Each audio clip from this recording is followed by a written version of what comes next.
Ivan has already shared a mihi mihi whakamomori. So this is an acknowledgement to those who we have sadly lost to suicide and the whānau families and communities that are impacted and those that are left behind. And again, acknowledging that there may be people here today with lived or living experience of suicidal ideation, suicidal distress, or supporting someone that they care for, that they love. So again, there is help and there is hope, and there is a free suicide bereavement service called Awake Tera. So this is a very client, person-centric service. It whakapapas to our 2018 mental health and addictions inquiry, where our suicide bereaved said we really need something for us, something specific, as we know suicide grief is different. It's very different and more likely to experience, not only PTSD but that complicated grief symptoms. So this is a service that offers up to 10 hours of free suicide grief counselling with counsellors that are trained specifically in suicide grief, bereavement and loss, and many have lived experience themselves. So you can also choose your own provider, and all the providers should have their own like videos on there explaining a bit about who they are, where they're from, and kind of what they can offer. So we have about 6 or 7 in counties, but many across all of Tamaki Makaurau and across the motu. So if you're keen to connect with someone, but they live maybe in Ototahi, Christchurch, you can look at phone calls or Zoom. There's many options on how you can engage in this service. So again, that is for anybody impacted by suicide loss, whether that loss happened 20 years ago and you're supporting someone or that person's still feeling really stuck and just needs some additional supports, that service is available. So some of those foundations, my presentation gone. Here we go. Some of those foundations of language. So you'll notice that I will be modelling and role modelling safe suicide language. And this is something I really hope you take away today. If we can role model that safe language, that's just going to not only help lift some of that stigma and that shame for our whānau, but it's just kind of laying those foundations down again. So we can start using people first and destigmatizing language and just talk about suicide in a really respectful way. And we know that talking safely about suicide has the power to save lives. So when you're using people first language, and this might be when you're supporting someone with mental health challenges or addictions, you're going to really recognize that that person and that experience does not define them.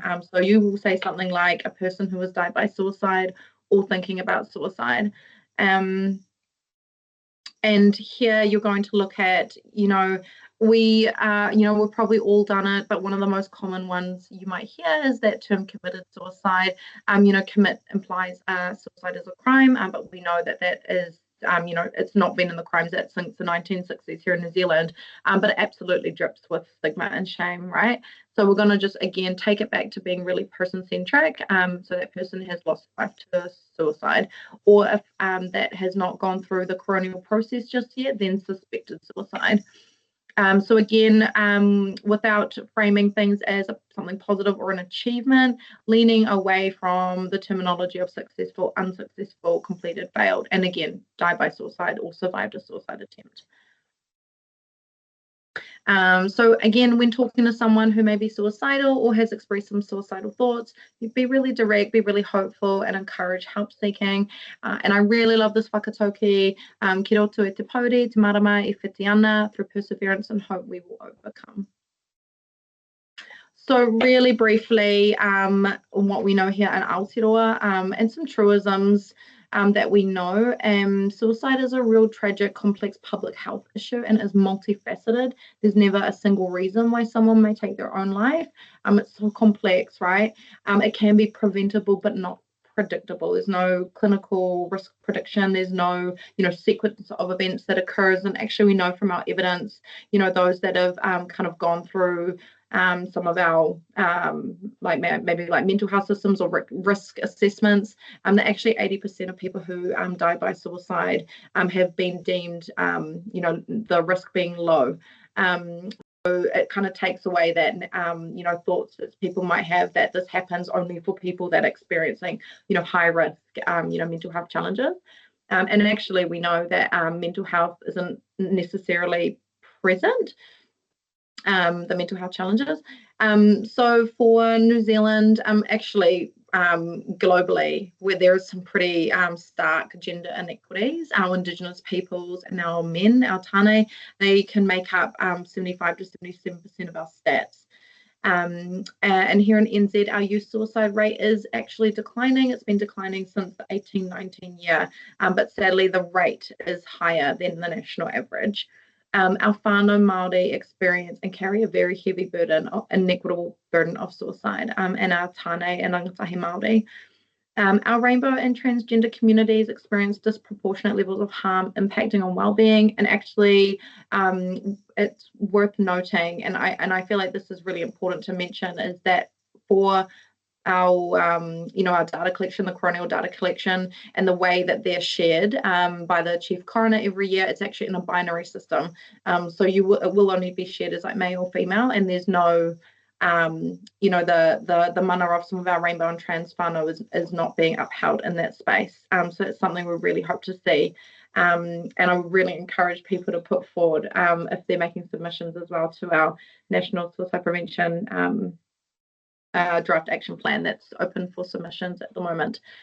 Our Asian rate has been declining since the 1920 year, but although I'm talking about numbers and data and rates, I just want to recognize that there's human life that sits behind that, and actually every loss is one too many. Every life matters, and for every single suicide loss that we experience, it's estimated approximately 20 people then attempt.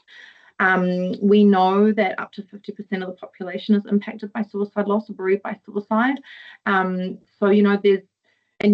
still this kind of like taboo and stigma around suicide prevention, and even just talking about suicide. So, really acknowledge that everyone's here today to learn and to kind of build their knowledge. But again, even if you walk away from today just being able to role model some of that safe language, then I know that you're respecting those who are grieving and who are bereaved, and that we're working towards, that kind of collective kōrero that Arvin was saying, so we can, prevent suicide and reduce our rates here in New Zealand. So just a bit on our recent research, the Lancet and the synthesis of the evidence by Dr. Sarah Fortune from the University of Auckland and Tanya Papaele. So some of the intersections of suicide and gambling, like as many of you may know, there's little research in the space, but we know that gambling is mentioned as a risk, is known as a risk factor. And actually this Lancet article talks about some of those social determinants of health, and things like gambling and alcohol being, really well-known risk factors, but again, little research in that space and how they actually intersect with suicide. But the article actually mentions a 2022 systemic review suggesting that connection between gambling and suicidal behaviour, and it's linked to things like indebtedness, shame, and feelings of failure, not necessarily, psychiatric or mental health challenges. So we know using some of those universal interventions, if we can reduce gambling harm, we could be able to reduce that suicidal behaviour.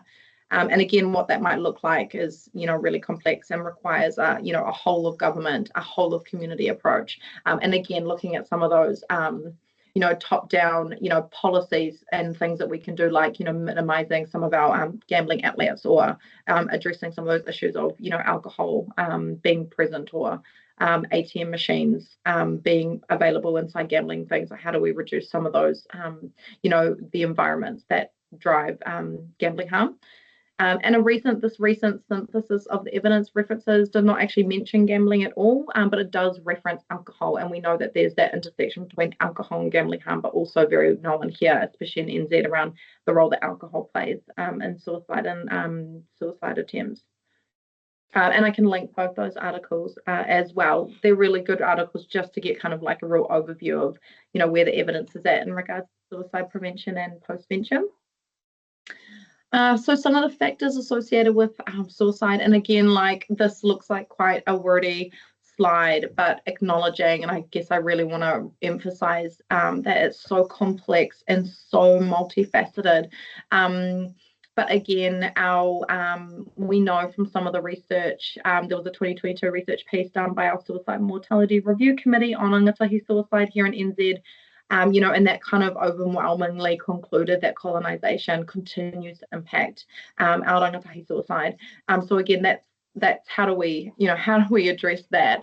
And that's what I mean by things like, it takes a whole of government, whole of community approach. And if we can just do, a collective approach to, even just safe suicide language, incorporating our Te Reo Māori, acknowledging the treaty, and focusing on things like identity, and cultural appropriateness, like all of those things are suicide prevention.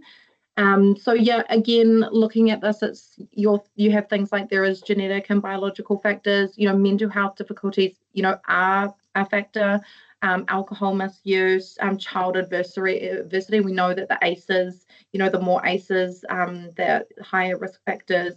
And we do have that experience for, say, our rainbow communities. It's not being rainbow, it's actually the discrimination and the trauma and the experience from society that actually is causing that harm. So just going through some myths. So once someone is suicidal, they may always remain suicidal. So actually we know from the research that real heightened risk period, that real heightened suicidal space that people may find themselves in, often short-term and can be situation specific. And again, some of the research tells us that that time period can sometimes only last about 10 minutes. So, how do you support somebody to kind of ride that wave, ride that suicidal wave? And holding space for someone and reminding them that actually this is not permanent. We do know that suicidal thinking can be really fluid, and for some people they may be experiencing this over a life course, but again, that real heightened period can again be very short term. So for some people it might feel like they have no options, but actually how do we hold space for them until they ride out of that wave, so they can see that there is actually more options out there for them. And we know from some of the longitudinal research that's been done of people who have attempted suicide, that actually 9 out of 10 of those people go on to live these really long, healthy lives. So again, if you can support somebody in that short-term moment and thwart access to a means of harm during that time of heightened, suicidal distress, you can actually be saving a life in the long term. So talking about suicide as a bad idea can be interpreted as encouragement. This comes up quite often in communities, especially working with young people. Like, oh, if I ask them about suicide or start talking about suicide, I'm just going to put the thought in their head. Actually, there's no evidence that talking about or asking about suicide puts the idea in somebody's head. In fact, if someone is thinking about suicide, you're now opening up an opportunity to have a really vulnerable, honest conversation. And we know from the research that people actually find such relief in this because they could be holding on to that, and you've just named it. And again, you've helped reduce some of that stigma by being able to be the safe person for them to be able to really share what's going on for them. So it's okay to ask if you have, if there's things that you've been noticing, or if you're really worried, or someone has actually made a comment, you can say, are you having thoughts of suicide or wanting to take your own life? And it's okay to, figure out what works for you, because it can be quite an uncomfortable, kōrero, even uncomfortable saying the words. So, really suggest looking at, how might you practice that, and what feels most comfortable to you. And if you're in the right space to be asking that person, and knowing what to do next. So, what if they say yes? What's your plan if they say that? So how are you going to hold space for them? So someone who is suicidal is determined to die. Actually, we know suicidal people are often ambivalent about living or dying, and it's actually, we know it's not necessarily wanting to die, it's wanting to end the emotional pain, that suffering, that psychache, that raru that's going on within, whether it's mental health challenges or depression, or mentioned there's been a really an event or a trauma, and they're really struggling with that and they're not seeing other options. It's again, how do you hold space for them to see other options, and really validating that emotional pain that they're going through. And you can't really honor that suffering or pain if you don't acknowledge the disclosure. Most suicides happen suddenly without warning. This is really tough, especially for those who are suicide bereaved. But we know that there's warning signs that are different to risk factors. And many suicides have been preceded by warning signs, whether it's verbal or behavior. And we know that so many people don't usually know what those warning signs may mean until in hindsight. But sometimes it can be quite explicit, but sometimes it can just be, some subtle things that aren't quite right. But again, you don't know what you don't know. And we'll go through some of those, some of the warning signs in a couple of slides' time. People who talk about suicide are doing it for attention or don't mean it. Ultimately, yes, they may be doing it for attention, but what's the why? How do we always respond with humility and compassion and acknowledge all help-seeking behaviour? And this might be helpful for some people if they've got like a young person. And especially our young people who are always kind of like a bit flippant about using the language. And actually, Mental Health Foundation has got some really great videos on their website about how to have those conversations with young people. And maybe if they've put like a post on their Facebook, like, oh, I'm just going to kill myself, actually acknowledging that and, really looking into that every single time, because you never know, when that time there might be something really sitting underneath there. So yeah, I would really recognize, acknowledging every single disclosure, no matter where it kind of looks like on the spectrum. So asking someone if they're suicidal doesn't plant a seed, it gives them permission to talk about it. That's a quote from Dr. Chris Bowden. Chris Bowden is actually one of the creators of the WAVE Suicide Bereavement Program, and he's done a lot of really beautiful mahi, especially on men bereaved by suicide if they've lost someone in their peer group or a friend. And also on youth grief and loss. So I hope everyone's traveling all good right now. Remember just to take care of your heart during these corridor. And if you need to take a minute, do that, or connect to us in the chat as well. And Ivan's monitoring the chat. But also this is like a symbiotic corridor. So if you have any additional info you want to share or things that have helped you in this space, do share. I always love the two-way learnings. So some of those early warning signs and noticings, and again, just some caveats, like this looks so different for everybody.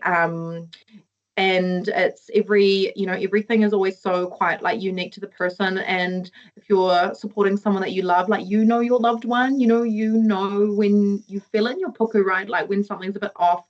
And it might be someone that's made like some disclosures in the past, but there's some kind of subtle things that we do see from time to time.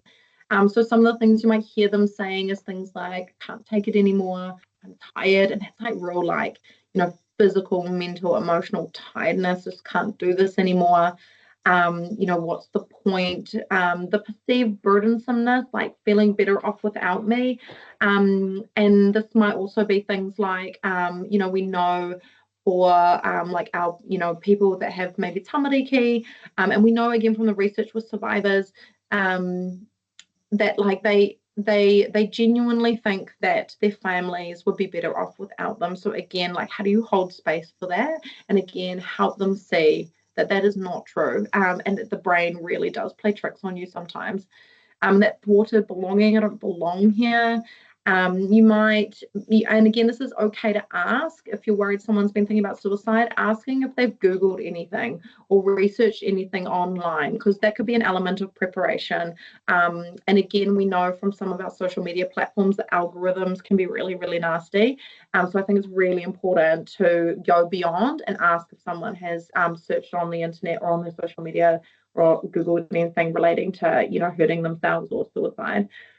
Some of those behaviors, spending increased time alone, avoiding interactions, so, declining the phone calls all the time, starting to decline the invites from friends and family, drinking more alcohol, not engaging in things that they enjoy, so like stopping playing rugby or going to things that they normally love or participate in, things that usually gave them or brought them joy. And almost like deliberately, not connecting and not engaging those fundamentals of connection and belonging. A mood change, happy to sad or sad to happy. The sad to happy can be indicative of a decision made or a plan.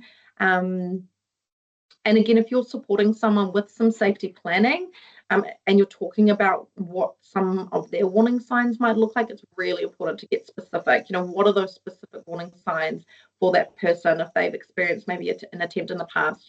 Can they name what some of those things were for them? Putting things in order and giving away prized possessions. And as Jordyn. Yeah. Oh, sorry. By the way, there's a questions asked. Can you give an example of what is depressive thoughts? And again, I guess unique to everybody. So low mood, feeling like they're not worthy, that they don't belong, that they're a burden, that they're not loved, not liked. I would suggest looking more into depression specifically, to see what that might look like for people who experience depression. I think we've even got our main webpage, depression.org.nz, which is a really good one. Yeah. And that one's got a really good description for potential symptoms. Where are we? But yeah, really good question. Really good to know and to understand, right? So as mentioned, albeit really complex, sometimes there may be a tipping point. And this is really important if you're supporting someone who there's kind of already some of those complexities present or those risk factors present, and there's something coming up, like a custody order, for example, or an upcoming court date. And again, there's kind of, it's again unique to the person, but and so complex, but yeah, just being really mindful of some of those tipping points might be. So you might look at if they've experienced like suicide loss themselves, what are some of their like the important dates, like birthdays or an anniversary date, and this might be opportunities to increase your contact with that person, reaching out the day before, the day of, and really checking in and making sure that you're putting in either an appointment or just having reminders of where to get help and support, talking with that person, do they have a plan on, how they're going to manage that day or that event. Relationship ending can be quite a common tipping point for our men, divorce, parenting orders, the alcohol and other drug chronic misuse as well, because we know that alcohol impacts that impairment of our prefrontal cortex and where our decision making sits. Things like job losses and going into like retirement for older persons, that real loss of purpose and meaning, physical and chronic health conditions or illness diagnoses, whether that is cancer or dementia. Putting things in order, social media, really mindful if you're supporting someone and you and this also for our young people, like making changes on their social media profiles, so like updating the descriptions, goodbye messages, removing their profile pictures, those kind of things. Again, very small notice things, but opportunities to be able to reach out. And for our young people, sometimes it can be even something like arguments with parents, but again, really complex. I just want to highlight that. You might see unexpected reduction in academic performances, or there might be an event, something like a humiliating event. And we know for some of our Asian and Pacific young people, it might be things like high parental expectations, stress during exam time, the role of bullying, and again, sometimes physical symptoms that have that kind of emotional cause. So again, how do you support or take the time to understand what's going on for that young person, help them take the mask off and figure out what's going on underneath. But like I mentioned, no, single cause, multifaceted. But yeah, that trigger might have been, weeks or days leading up to the death. And again, sometimes that crisis can be only up to 10 minutes. But we know for young people, they might act or react really impulsively. And if there's alcohol involved, again, that really impulsive act. So in communities, I might say, if you're out, with somebody, or your young people are out drinking, and one of them's, had a relationship breakup, and they make a comment that just doesn't sit right. It's just really ensuring that person doesn't go home alone that night. It's taking their car keys off them, it's taking them home, bringing all the mattresses out into the lounge, and you're all sleeping together, and someone's just keeping an eye on them until the alcohol's worn off, and then being able to have that conversation and addressing what some of those comments were, and again, their pathwaying to help and support. And again, probably talking to, you guys know all of this, but those beautiful protective factors, those fundamentals of, connection to self, identity, community, to whakapapa, to whānau. For our young people, it's been really explicit that they know that someone cares about them and that they matter, and giving them some kind of like agency over, some of those decisions as well, especially in additional support, and giving options. How do we support them to redevelop some of those more healthy coping mechanisms and coping skills, especially if there's been some self-harm there, and really supporting from a resilience perspective of managing some of those challenges. And again, if you're safety planning, how do you do some safety planning around foreseeable or unforeseeable changes? And in each of those, there's links to, I think, the Manukau Health Ministry of Health website that talks to risk and protective factors. So ultimately, if you're supporting someone who's experiencing suicidal distress, this is that kind of like main what to do in a crisis or emergency from the Mental Health Foundation website.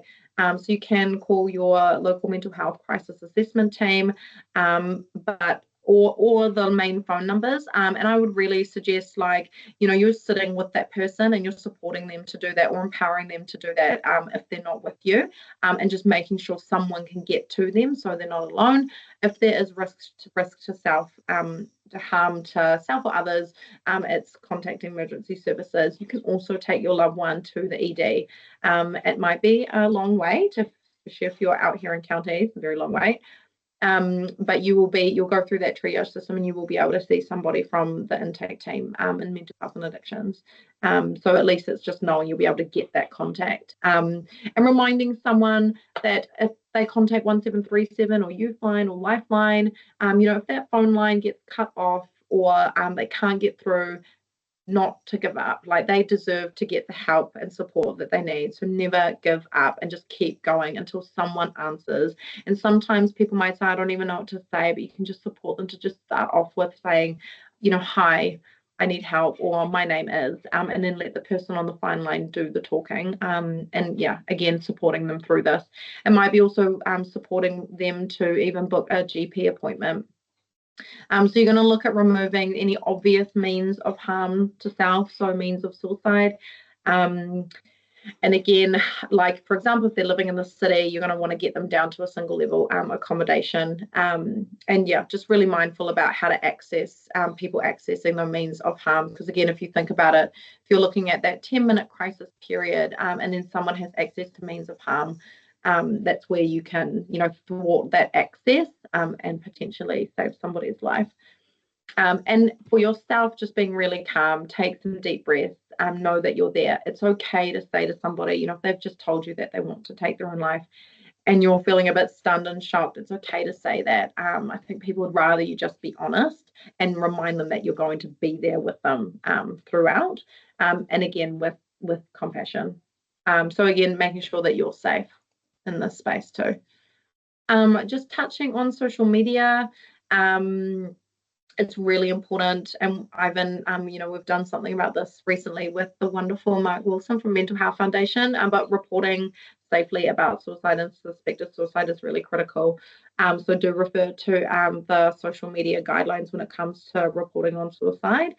It is not safe to post things like notes, locations, or methods And if you see something like, I see this quite often in communities, people posting on the grapevines, I've seen things with people posting like about, there may have been someone who's passed away in the community and people are posting on it on their grapevine, and it's tough, and it's not fair, not only on the person that we've lost, but on the whānau that are grieving.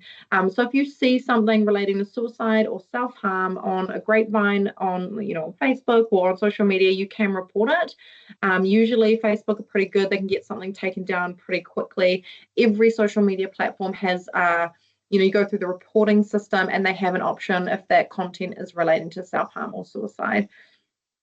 This guideline, Chat Safe, is a really great guideline for young people, created by young people, and it's a guide on communicating safely online about self-harm and suicide.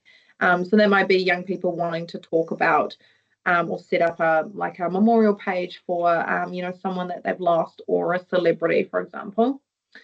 And two really great opportunities are the Mana Restore, which is wellbeing supports embedded into gaming platforms by Levar, and the Sparks, which is specifically around depression, and that's a game, online gaming platform designed to kind of look at resilience. It's by the University of Auckland. So some of these youth and community wellbeing resources, probably know quite a bit of these already, and this is just again for Auckland. You've got the Lowdown website for Rangatahi by Rangatahi. It's a really great one that talks quite a lot about a whole range of different, topics that are impacting young people. The Voices of Hope, they've got some really good content that they're pushing out, really positive and recovery focused. They've also got the podcast with Jazz Thornton. We know that we've got our Gumboot Friday. They've got a number of different counsellors. They only do 2 free counselling sessions, but hey, that's still something. For counties, primary care, we have Waypoint for our young people and the Youth Health Hub in the west, kind of Rodney North Shore area. Levar have got a mental wealth section, which is a really awesome opportunity to engage with schools or young people that's up to age 24. And of course, your access and choice. So not many people seem to be aware, but if you go on the access and choice website, you essentially type in your address and it comes up with where all the free supports are. That might look like health improvement practitioners, health coaches, the awhi ora kaupapa. It's all self-referral, don't necessarily need to go to your GP, but there are some GPs, there are GPs in counties where you can get a free 30-minute mental health conversation with your GP. And GPs always being that kind of like, if it's not an emergency, that first point of contact, and they can do those referrals, or your A&E if you're worried about somebody. And just a mention of some of those beautiful rainbow community providers. There are such a number of really awesome providers here.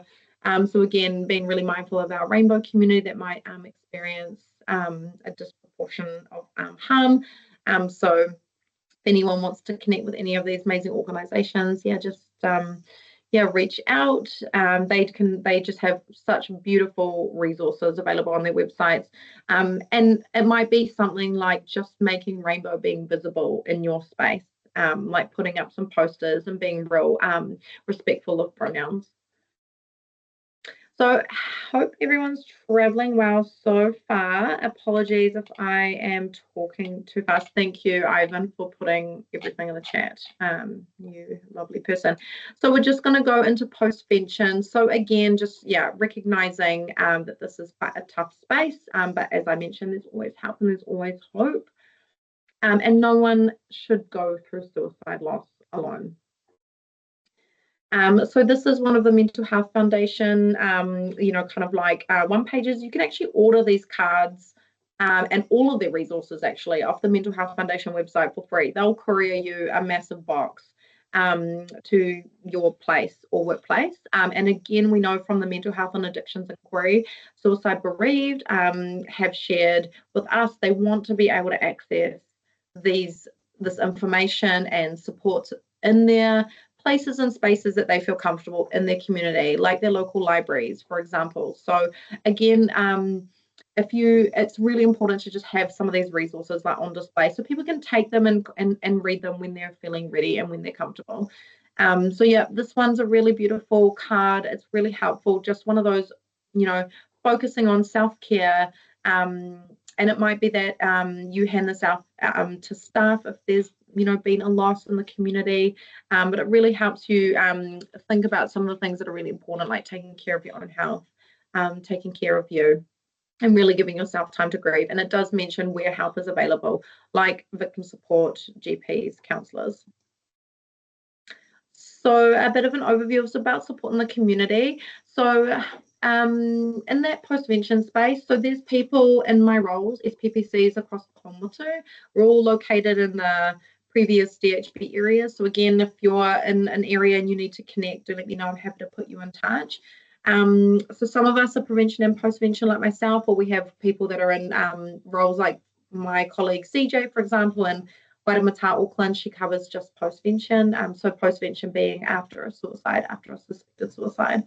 So that notification is from police that then goes through to like a coronial data service that's coordinated by our CASA, Clinical Advisory Services, Aotearoa, and then we receive that notification. If someone has experienced a traumatic event anywhere in the country, the police also refer to victim support, and that includes suspected suicides. So they have support workers that will attend and support a whānau. Their roles are just that kind of immediate emotional and distress support. They're not a long-term service, but you can self-refer. They also have a number of resources on their website, how to talk to tamariki or a young person about a suicide loss, how to support somebody who's experienced a traumatic event, etc. Feel free to download. As mentioned, we've got the Awahitara suicide bereavement and counselling support service, and we have just gone from 6 to 10 free supports.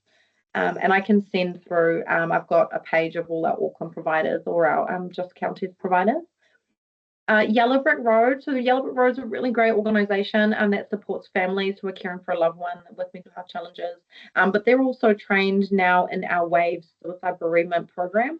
So that's a program developed by Dr. Chris Belden. It's an 8-week resilience psychoeducation grief course. It's a closed group. So if we are running a WAVES in your area, you would support somebody or yourself to sign up.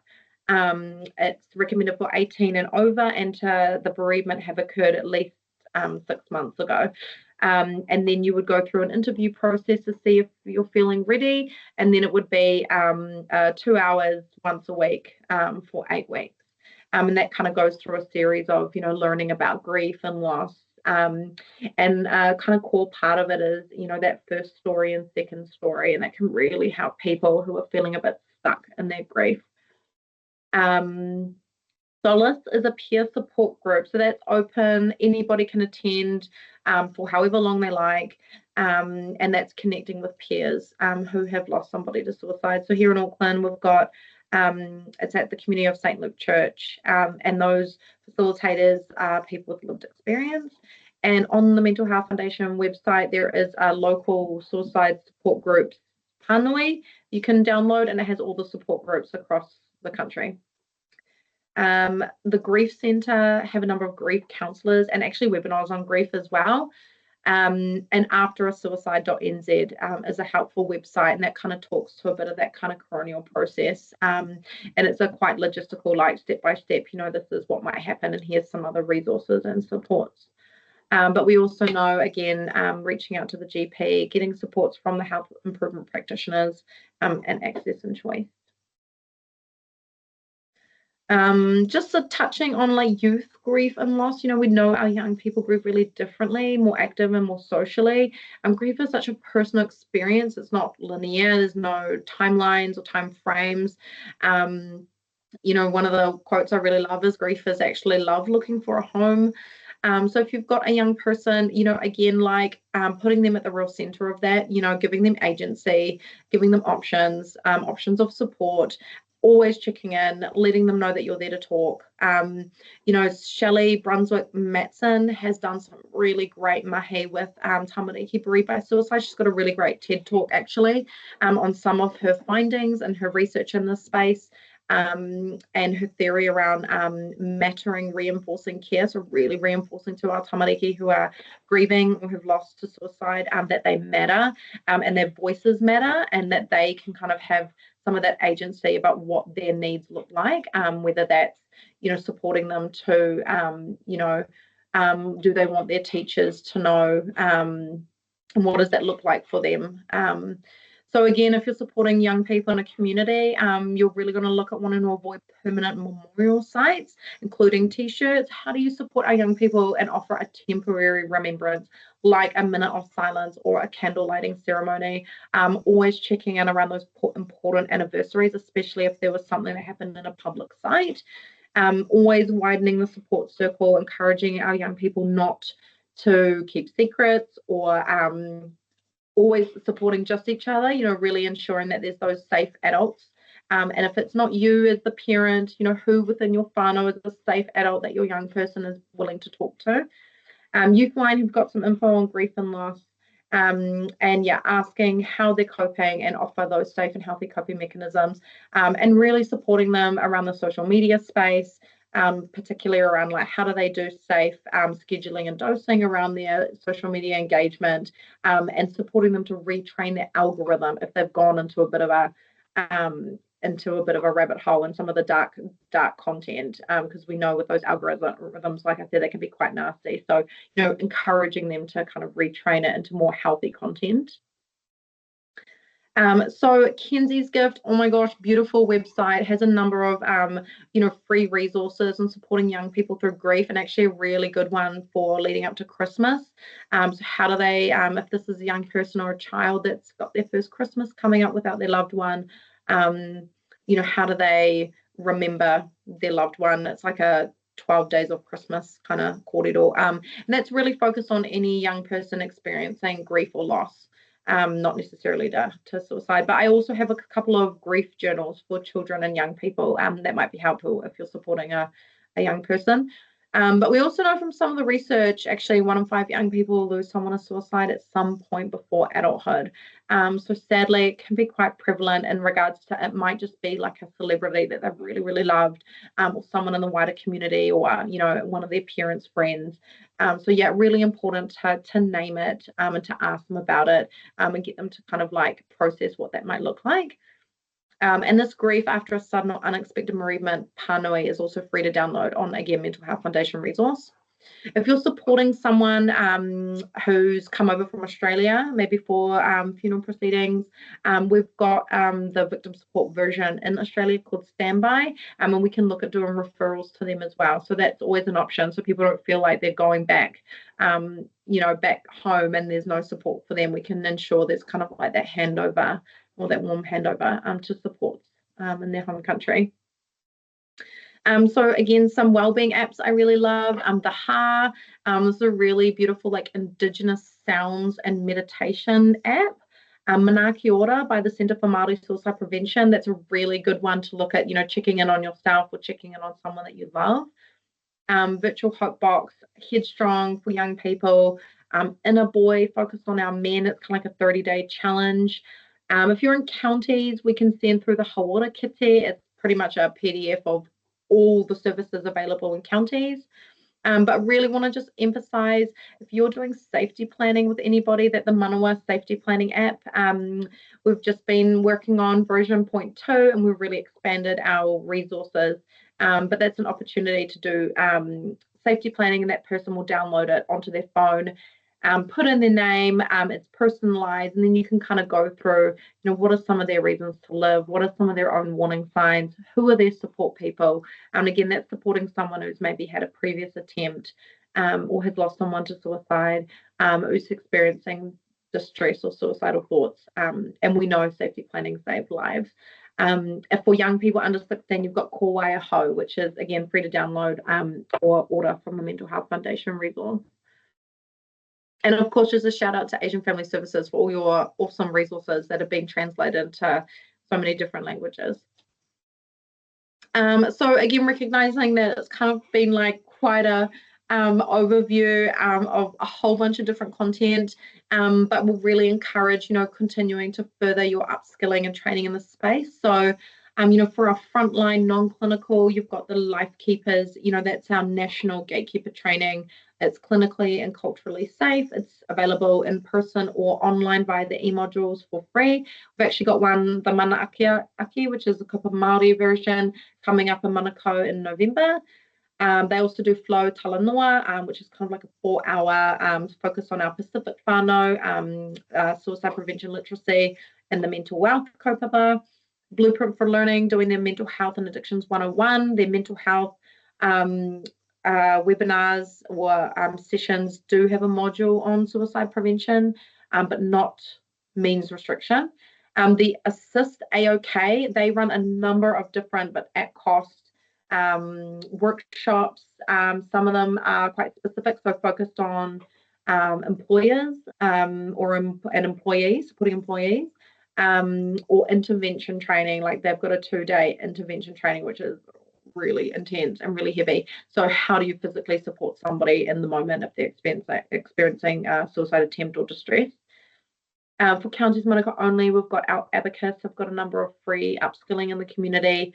And of course, Centre for Māori Suicide Prevention have got a number of different wānanga and resources on their website. They've actually got their Suicide Prevention Fund open at the moment for whānau, hapu iwi and kapa Māori community NGOs, and that ends on the 31st.